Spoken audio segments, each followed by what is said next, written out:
గత 5 ఏళ్లు ఆంధ్రప్రదేశ్ రాష్ట్రంలోని కడప జిల్లాలో ఏం జరిగింది? ప్రభుత్వ స్థలాలన్నీ ఏమయ్యాయి? ఆ 5 సంవత్సరాలు వైసీపీ రాష్ట్రాన్ని పాలించిందా లేక పాలన ముసుగులో దోచుకుందా? ఇప్పుడు అందరి నోళ్లలో ఇదే ప్రశ్న. కడపలో 200 కోట్ల భూ కబ్జా జరిగిందని ప్రజలు బహిరంగంగానే చర్చించుకుంటున్నారు. అయితే కూటమి ప్రభుత్వం అధికారంలోకి వచ్చాక వైసీపీ హయాంలో కడప జిల్లాలో ఆ పార్టీ నేతల అరాచకాలు ఒక్కొక్కటిగా వెలుగులోకి వస్తున్నాయి. జిల్లాలో కీలక నేత బినామీగా వ్యవహరించి ప్రభుత్వ భూముల్లో లేఅవుట్ వేసి అమాయకులకు అప్పనంగా అమ్మేశారు. భావన టౌన్షిప్ అక్రమాలపై సరైన నివేదిక అందించి కబ్జాలపై ఉక్కుపాదం మోపాలని పలు ఫిర్యాదులు కూడా అందాయి. ఈ 200 కోట్ల భూ కబ్జాపై బీఆర్కే అందిస్తున్న స్పెషల్ స్టోరీ.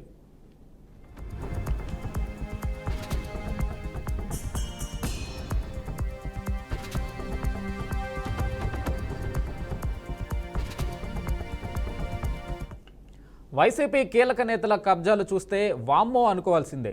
కోట్ల విలువ చేసే ప్రభుత్వ భూములు సాఫీగా ముగించేశారు. జిల్లాలో కీలక నేత బినామీగా వ్యవహరించిన ప్రభుత్వ భూముల్లో లేఅవుట్ వేసి ఇళ్ల స్థలాలుగా విక్రయించేశారు. సీకేదిన్నె మండలం ఊటుకూరు రెవెన్యూ గ్రామ సర్వే నెంబరు 692/1A, 692/12, 692/2, 718/1, 718/2, 719/1, 719/2, 719/3, 720/1, 720/2లోని భూములు కడప నగర సమీపంలో కర్నూలు చిత్తూరు జాతీయ రహదారి పక్కనున్నాయి. నగరానికి అనుబంధంగా ఉన్న ఈ భూముల విలువ భారీగా ఉండడంతో వైకాపా నేతల కన్నుపడింది. వీటిలో ఇళ్ల స్థలాలు అమ్ముకొని భారీగా సొమ్ము చేసుకున్నట్లు అధికారులు ఆధారాలతో సహా బయటపెట్టారు.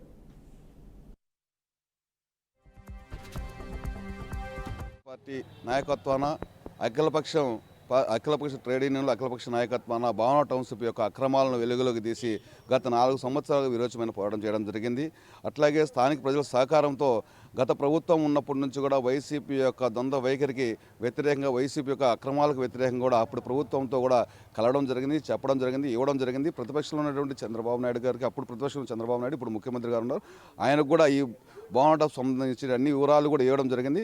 కానీ అప్పుడు ప్రభుత్వం వలదే కాబట్టి ఎక్కడ వేసిన గొంగలు అక్కడలాగా ఆగిపోయింది. ప్రభుత్వం మారిన తర్వాత సమస్య కొంచెం స్పీడ్గా పెరగడం జరిగింది, ఉద్యమం పెరగడం జరిగింది. దీని ఫలితంగా ఈరోజు ప్రభుత్వం దృష్టికి జిల్లా కలెక్టర్ గారు, రెవెన్యూ యంత్రాంగం కూడా వాస్తవంగా భూ కబ్జా జరిగింది, అక్రమాలు జరిగినాయని చెప్పి తేల్చాల్సిన పరిస్థితి వచ్చింది.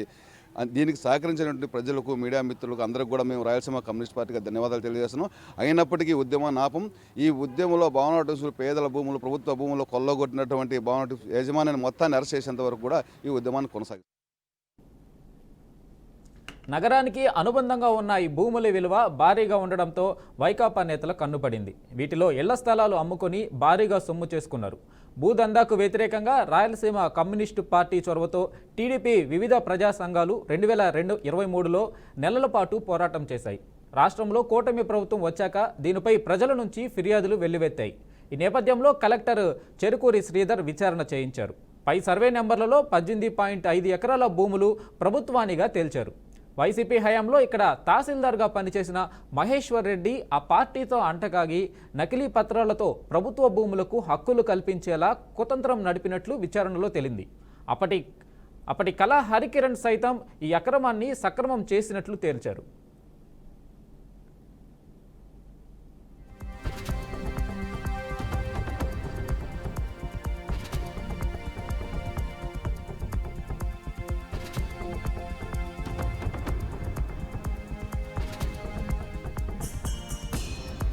అప్పట్లో సీకేదిన్నె తహసీల్దార్గా పనిచేసిన మహేశ్వర్ రెడ్డి ప్రస్తుతం డిప్యూటీ కలెక్టర్ హోదాలో నెల్లూరు ప్రభుత్వ సర్వజన ఆసుపత్రి ఏవోగా బాధ్యతలు నిర్వహిస్తున్నారు. తహసీల్దార్ హోదాలో మండలంలో 400 కోట్ల విలువైన ప్రభుత్వ భూములు అన్యాక్రాంతం కావడానికి ఆయనే సహకరించారు. భావన టౌన్షిప్కు నిరభ్యంతకర పత్రం జారీలో ఆయనే కీలక పాత్ర పోషించారు. దీంతోపాటు మండలంలో పలు ప్రభుత్వ భూములు ప్రైవేటు వ్యక్తులకు దారాదత్తం చేశారని ఆరోపణలు కూడా ఉన్నాయి. నగరం పరిధిలో ఉన్నటువంటి భవన టౌన్షిప్ అంటే మూలంక పాత బ్రిడ్జి పక్కన ఏర్పాటు చేసినటువంటి భవన టౌన్షిప్ను ప్రభుత్వం స్వాధీనం చేసుకోవాలని గత 4.5 సంవత్సరాల నుండి రాయలసీమ కమ్యూనిస్ట్ పార్టీ పెద్ద ఎత్తున పోరాటాలు చేసింది. పోరాటాలు చేయటమే కాదు, మా రాష్ట్ర నాయకత్వం పైన పెద్ద నిందలు కూడా వేశారు. వాళ్ళు డబ్బు కోసం అమ్ముడుపోయారు, డబ్బులు ఇచ్చినాము ఇవన్నీ అనుకుని. కానీ ఈరోజుకి పక్కాగా ప్రభుత్వం ఒక కొలిక్కి వచ్చింది. ప్రభుత్వ విధానాల్లోనే ఒక మార్పు వచ్చింది. మార్పు రావటం వల్ల చాలా ఆనందంగా ఉంది. ఈరోజు బుద్ధా టౌన్షిప్ సంబంధించినటువంటి స్థలాలు ప్రభుత్వ స్థలాలే అని సంబంధిత అధికారులందరూ ప్రకటన ఇవ్వటం జరుగుతుంది. అందులో భాగంగానే ఆ రోజు మేము చెప్పినటువంటి పోరాటాల ఫలితమే ఈరోజు ప్రభుత్వ స్థలం ప్రభుత్వానికి స్వాధీనం అయ్యే పరిస్థితి. కానీ ప్రభుత్వ స్థలానికి ఆక్రమణ చేసుకొని ప్రభుత్వ దావాదావీలు చేసినటువంటి వారిపైన క్రిమినల్ కేసులు పెట్టాలని రాయలసీమ కమ్యూనిస్ట్ పార్టీ డిమాండ్ చేస్తుంది. భవనా టౌన్షిప్ పేరుతో భవంతులను ఏర్పాటు చేసుకోవడం కోసం విశాలమైన రోడ్లను వేశారు, అక్కడ ప్లాట్లు వేశారు, అన్నీ చేశారు.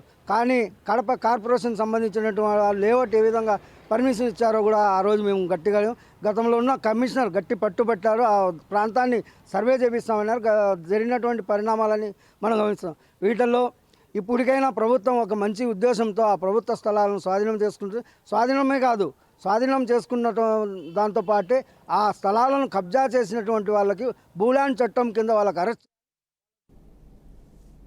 పేదలకు 2 సెంట్లు స్థలాలు ఇవ్వాలంటే ఎంఆర్ఓ ఆఫీసు చుట్టూ చెప్పులు అరిగేలా తిరుగుతుంటే అప్పటి అధికారులు నేతలు మాత్రం చాలా సునాయాసంగా భూములను కబ్జా చేసేవారని ప్రజలు బహిరంగంగానే చెబుతున్నారు. అంతేకాకుండా కడప చిత్తూరు హైవేలో ఉన్న సీకే దిన మండలంలో భూముల ధరలు రెక్కలు వచ్చాయి. దీంతో ఒక్కసారిగా కబ్జా రైళ్ల కళ్ళు సిపి దిన మండలం వైపు పడ్డాయి. అదే అదనుగా ఎంఆర్ఓ మహేశ్వర్ రెడ్డి ప్రభుత్వ భూములు వైసీపీ నేతలకు అప్పనంగా అప్పజెప్పేశారు. అతి సమీపంలో ఉన్న మూలవంక వద్ద చింతకొమ్మదిన్నె మండల పరిధిలోని ఊటుకూరు గ్రామ పొలంలో సుమారుగా 50 ఎకరాల ప్రభుత్వ భూమిని 691/A 692/AB 718 719 సర్వే నెంబర్లలో ఉన్న ప్రభుత్వ భూమిని చెరబట్టిన బుద్ధా రియల్ ఎస్టేట్ మాఫియా అక్రమాలని వెలికి తీయడంలో రాయలసీమ కమ్యూనిస్టు పార్టీ విజయవంతమైందని చెప్పి నేను ఈరోజు భావిస్తూ ఉన్నాను. గత 3 సంవత్సరాలుగా అక్కడ ప్రభుత్వ భూమి ఉంది. దాన్ని 2019 వరకు అది ప్రభుత్వ భూమిగా ఉన్నది. 2019లో బుద్ధా రియల్ ఎస్టేట్ మాఫియా స్వాధీనం చేసుకున్నది. 2019 తర్వాత అది ప్రైవేట్ భూమిగా మారింది. 2019 దాకా గవర్నమెంట్ భూమిగా ఉన్నది. ఒక్కసారిగా ప్రైవేట్ భూమిగా ఎట్లా మారుతుంది, ఎట్లా పట్టాలు వస్తాయి, ఎట్లా ఆన్లైన్ అవుతుంది, ఎట్లా కన్వర్షన్ అవుతుంది, ఎట్లా లేఅవుట్కి అప్రూవల్కి పోతుంది, ఎట్లా అప్రూవల్ పర్మిషన్ వస్తుంది అనే విషయం మీద మేము చాలా సుదీర్ఘకాలం నుంచి పోరాడుతున్నాం. అయితే ఆనాడున్న వైసీపీ ప్రభుత్వం ఆ మాఫియాకు అండగా నిలబడి ప్రభుత్వ భూములను పరిరక్షించడానికి ఏమాత్రం చర్య తీసుకోకపోగా మా మీద ఒత్తిడి తెచ్చే కార్యక్రమం చేసింది. ఆనాటి కలెక్టరు హరికిరణ్, ఆనాటి ఎంఆర్ఓ మహేశ్వర్ రెడ్డి ఇద్దరు కూడబలుక్కొని ప్రభుత్వ ఆస్తుల్ని ప్రైవేటు వ్యక్తులకు తార్చడం వెనకాల వీళ్ళిద్దరి పాత్ర చాలా కీలకమైందని చెప్పి మేము చెప్పాం. ఆ మాట ఈరోజు సత్యమైంది. కలెక్టర్ ఇచ్చిన రిపోర్ట్లో వీళ్ళిద్దరే ప్రభుత్వ భూముల్ని ప్రైవేటు భూములుగా మార్చినటువంటి దాంట్లో కీలక పాత్ర పోషించారని చెప్పారు. ఈరోజు ఆ భూముల్ని 18.5 ఎకరాల భూమిని ప్రభుత్వం స్వాధీనం చేసుకుంటుందని చెప్పి కలెక్టర్. ఇదిలా ఉంటే అప్పటి ప్రభుత్వ పెద్దల అండదండలతో మళ్లీ మహేశ్వర్ రెడ్డి పోస్టింగ్ తెచ్చుకున్నారు. ప్రస్తుతం నెల్లూరులో డిప్యూటీ కలెక్టర్గా పనిచేస్తున్నారు. తన ముఖ్యమైన వారితో లావాదేవీలకు తెరలేపి ఫైల్ పక్కన పెట్టి చేస్తారు. కూటమి ప్రభుత్వంలో ప్రభుత్వ భూములను స్వాధీనం చేసుకుంటారో లేదో అన్న ఆసక్తి ప్రజల్లో ఉంది.